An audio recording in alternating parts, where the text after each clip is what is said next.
Good afternoon, everybody. I'm going to talk a little bit about the future of television because I think it's really exciting. You know, we're looking at an industry that's been around for 60 years. It hasn't really changed that much.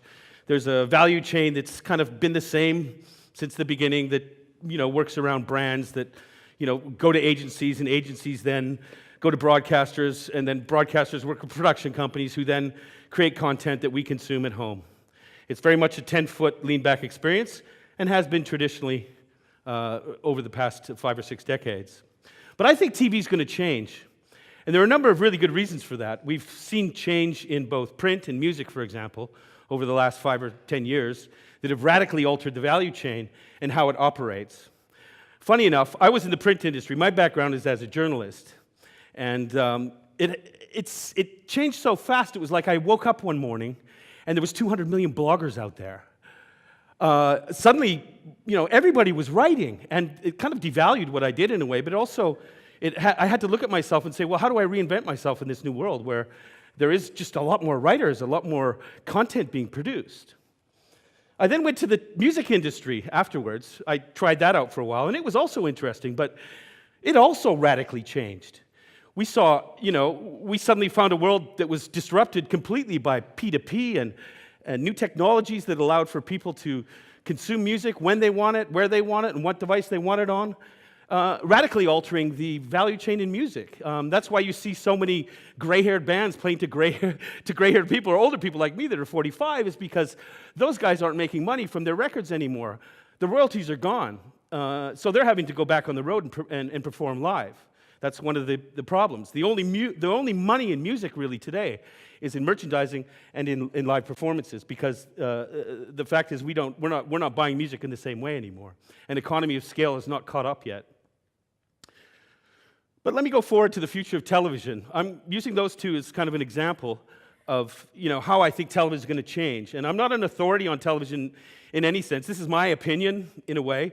Over 2.5, 3 years, I've been writing a website called appmarket.tv, where I've been daily basically covering the industry and looking at, from a B2B perspective, how it might change. So I've done a lot of writing and a lot of research over the years, and we have some new terminology in our lexicon in the TV world, like social TV and transmedia and second screening, and we're having to change our own language to keep up with the way technology is changing.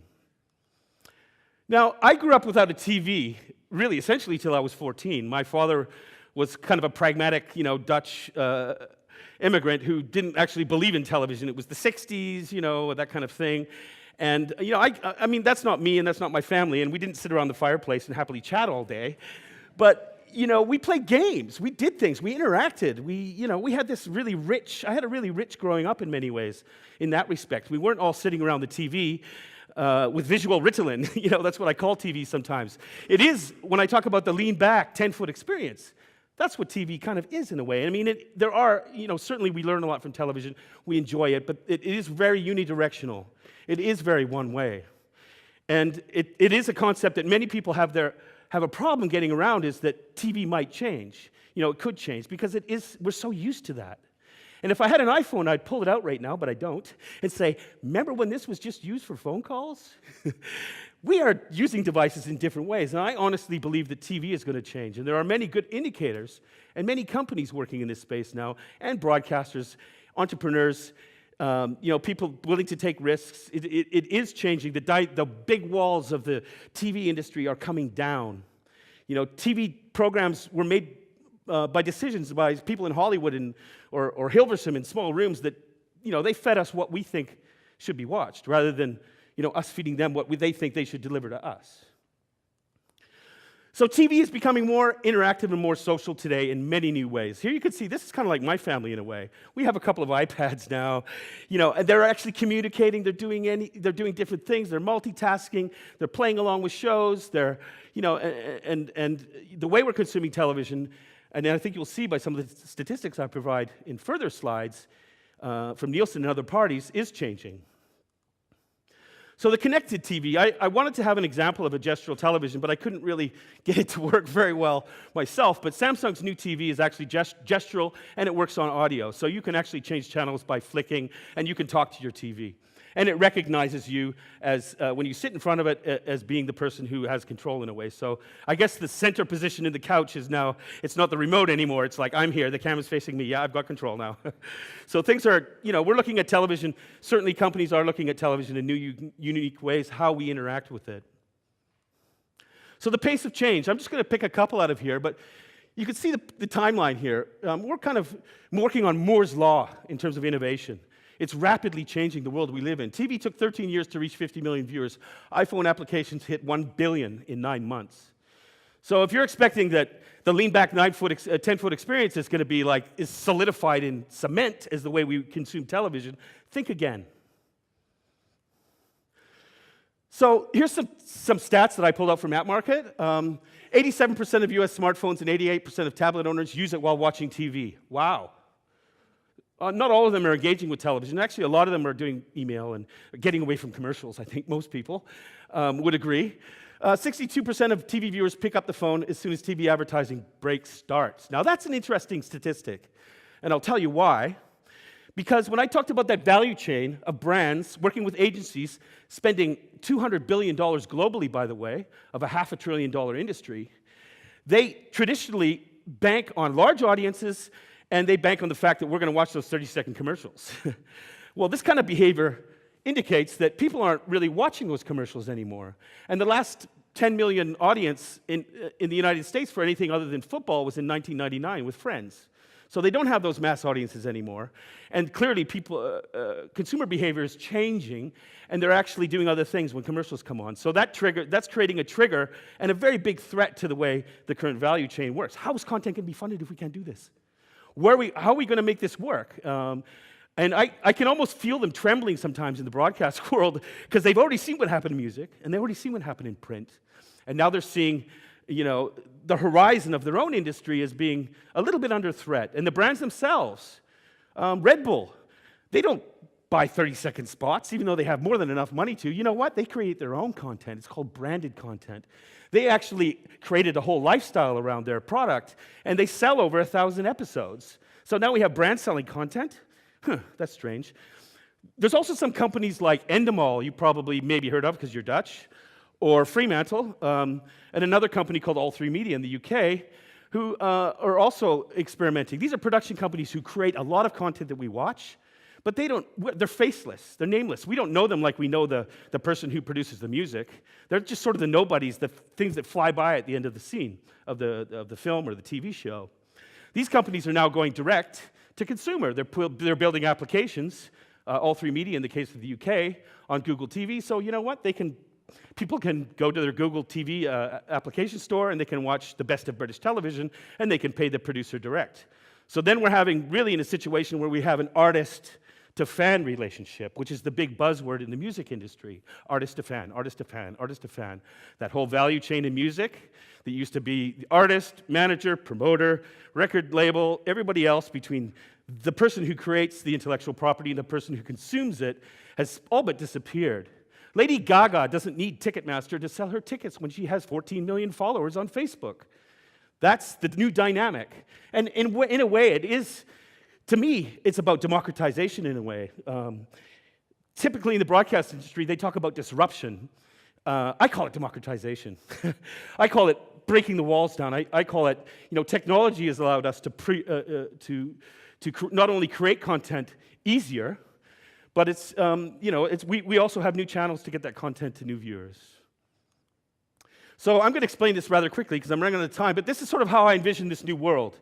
The television is the center. The television will not, smart TV is an oxymoron. I think it will remain dumb. I think the iPad will become the central device for discovery and dissemination, or whatever touchscreen device. It's very easy to find something you like on your iPad and flick it to your television. That's the new technology. That's what's working. That's what's coming down the road. So we have communicate, people talking to each other, T-VoIP. We have what I call social TV, a very common word, where how content is found and how it's disseminated amongst your friends, your Facebook graph, and those sorts of things. We have context. I love context. I don't know how many of you have actually got up from your TV and gone to your computer and said, oh, who's in that movie? And to find something about it before you want to watch it. Well, there's companies now that are making that really easy, so, you're getting context while you're watching the show, if you want to. You don't have to. You can lean back and engage. But like the game, we have this huge population of gamers now who are used to interacting with their content. So there is a significant proportion of what I call Generation G people who are now 40 years old, some of them, who are used to that kind of engagement. They like to engage with their content.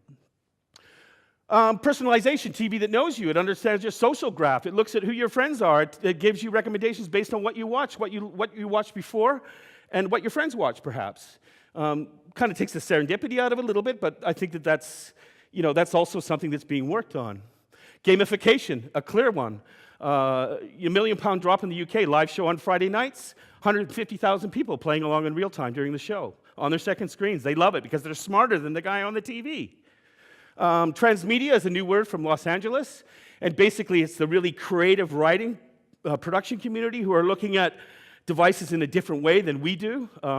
Transmedia means taking the narrative of the story in different directions using different devices, so there's a real creative aspect to this whole new ecosystem as well. And community, of course, belonging to one group. The World Cup, these big events where, the Olympics, where you got that app and you've got the singular experience, second screen, or additional experience around one event. And commerce, of course, that's going to change. Maybe they're going to find new ways to monetize television, and the fact that I love that dress Jennifer Aniston's wearing. No, I don't, but perhaps now I can buy it, or I can find out who made it. This kind of contextual stuff will also open up new opportunities in terms of commerce. So Play Along TV, I'm going to do the voice of Holland because I think they're great. There's a company, some friends of mine in Amsterdam do it. It's one of the most successful second screen projects globally right now, doing very well. It's a 24/7 pre-show gameplay. You can actually hear the artist before the show and make your decision like the judges do. And they had 650,000 downloads last season. That's pretty good for a little country like Holland. TV with context on the second screen. Zbox in the UK, they are actually using metadata, and they're extracting keywords from the actual real live stream of television and creating keywords that you can click on and find out what's being said about that word on Twitter or on Wikipedia or other sources. So it's automatically providing that context. And of course, sports is a natural. Fantasy leagues and betting. We're going to see more of that. There is now second screen betting in the UK. And the social program guide that goes backwards. Imagine if you could, have your EPG on the screen and you could say, well, I don't want to watch that. I want to watch what was on before. Well, actually, you can do that now. In the UK, they're experimenting with that technology. So it is television that's stored in the cloud and available immediately almost. And I just want to go a little bit into direct democracy because the Dutch elections were really great this year. The second screen technology was not only used to allow the viewers to vote on who won the debates, but those votes were the ones that counted. RTL decided to use those votes as the ones that reflected the actual outcome of the debates, which when I told an American at New York Times recently, he was absolutely blown away. The fact that we have come that far in Holland and that we are taking these kinds of challenges and these kinds of risks and actually executing them. And the three debates were powered by the second screen. There was a mixture of fear and excitement, and the predictions were better than the official polls. There you go. So the journey to TV everywhere. TV you want to watch, when you want to watch it, on what device you want to watch it on. It's going to be the reduction of artificial scarcity, which is what an electronic program guide or what programming does. It tells us we have to be there to watch this or watch that. I mean, for live events, that's natural, but for everything else, it won't matter in 5 years. You can watch whatever you want. And setting TV free like the music industry. TV on demand in the future will be pulled, and it won't be pushed. Thank you very much.